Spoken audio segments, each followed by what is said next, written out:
बेमेतरा जिला के नवागढ़वा संकल्प यात्रा शिविर में केंद्र के जन कल्याणकारी योजना के देगी जानकारी। जौन हितग्राही मन छूट गरी से उकर मन के नाम लगल हो जोड़गिस। केंद्र सरकार के जन कल्याणकारी योजना के जानकारी देवर बेमेतरा जिला में भी विकसित भारत संकल्प यात्रा के तहत ग्रामीण क्षेत्र में शिविर के आयोजन करे जाते हैं। ऐसने एक शिविर के आयोजन बेमेतरा जिला के बेमेतरा और नवागढ़ क्षेत्र में करेगी। यहाँ लोगन मन ला केंद्र सरकार के अनेक कल्याणकारी योजना के जानकारी देगी। संगे संग जौन हितग्राही मन अलग अलग योजना के लाभ ले से अभी तक के वंचित रह गए हैं, उमन के पंजीयन घलो कराए जाते हैं।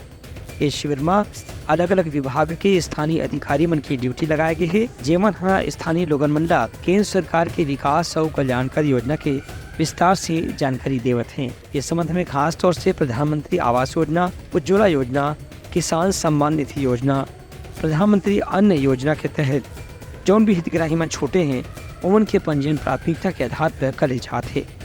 Bureau report Telangana news.